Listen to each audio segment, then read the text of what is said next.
Qodirov Shohruh, Farg'ona viloyati Toshloq tumanidan. Yoshim 25 ta. Avvallari ham biz to'y festivaliga qatnashganmiz 2022-yilda. Bu yil ham mana nasib ekan, keldik sizlar bilan ham ko'rishdik. Oilamizda san'atkorlar yo'q. To'ylarda, marosimlarda ko'rib, san'atkorlarga ko'rib qiziqishimiz ortib, televideniyada ko'rib, kinolardagi musiqalarda tinglab, shulardan qiziqishimiz ortib, birga kuylab, shularni endi uydalarimiz eshitib, ota-onamiz eshitib, shu qo'limizdan yetaklab musiqa maktablariga olib borishgan. Musiqa maktabida Qashqar rubobi cholg'usida dars olgan, tahsil olganman. Iqboljon degan o'qituvchim bo'lardi. Shu odamdan tahsil olganman. 5 yil davomida. Uni tugatgach, Farg'ona san'at kollejiga akademik xonandalik, opera yo'nalishi bo'yicha o'qishga qabul qilinganmiz. 3 yil u yerda ustozlarimizdan yaxshi tahsil olib, keyingi o'qishimiz Farg'ona davlat universitetini san'atshunoslik fakultetida O'zbekiston xalq artisti Tohir Shokirov, undan tashqari Abdulhay Karimov, O'zbekistonda xizmat ko'rsatgan artist, O'zbekiston xalq artisti Sultonali Mannopov ustozlarning qo'lida tahsil oldik. Ustozlarimizni shu darajaga yetib kelishimizgacha juda ham mehnatlari katta bo'lgan. Albatta hammalariga rahmat aytamiz. Oilada menga san'atkor bo'laman deganimda hech qanaqa qarshilik ko'rsatishmagan. Otam yana ham ruscha qilib aytganda poddeshkada bo'lganlar men uchun doim meni qayerda bo'lsa to'ylarda yoki konsertlarda, qayerda bo'lsa ham qo'shiq ijro qilsam, birinchilardan bo'lib otam kuzatib turardilar yonimda.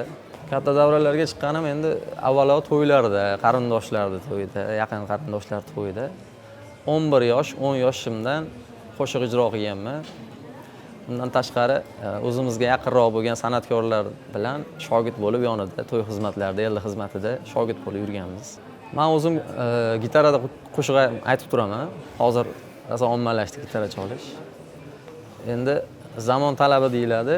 Hozir hamma iloji boricha hamma san'atkorlarni, ustoz san'atkorlarni o'zimiz tengqurlar bo'lsa tengqurlarni qo'shiqlardan ijro qilamiz va ko'proq so'radigani o'zimizni vodiyimiz Bulbul Otabek aka Muhammad Zohid ustozdan qo'shiqlarni, Ozod Benazarbek andijonlik madaniyat vazirimiz shu ustozning qo'shiqlarini so'rashadi.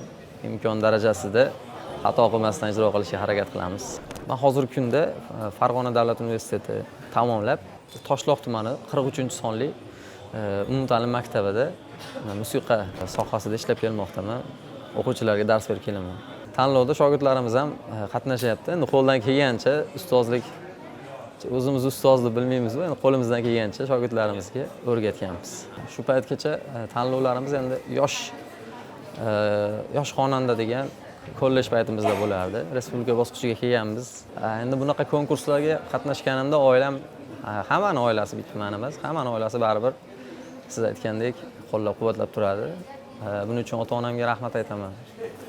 O'zlari kelisha olmasa ham bu yoqda turib, masofadan turib telefonda qanaqa sharoitlar yaxshimi, nima kamchilik bo'lsa so'rashadi. Borlariga shukr, sog' bo'lishsin iloyim. Birinchi hamma ota-ona baribir duo qiladi. Konkursga chiqishdan oldin ham konkursni tugatib, o'rin oladimi, o'rin olmaydimi, hamma ota-onamiz baribir duo qiladilar bu yerga kelishdan oldin. Nafaqat duolar, birgalikda olib ham kelganman. Onam, onalar, buvamiz birga kelganlar. Hozir pastda monitorda ko'rib o'tiribdi. Onam o'zlari ham kelgan. Kecha kelgan bo'lsak, avvalo ular Toshkentda aylantirib, ko'ngillarini oldik baribir. Va hozirgina yetib keldik bu yerga. Hozir ham pastda duo qilib o'tirishibdi. Umrlar uzoq bo'lsin. Bu yoqda o'zimiz vodiyda otam o'zi duo qilib turibdilar. Qarindoshlarimiz, jamiki eshitgan odam duoda Xudo xolasa. Ishxonamizda kollektivimiz ham duoda. Yaxshi niyatda bu yerga ham tashrif buyurdik. Birinchi o'ringa harakat.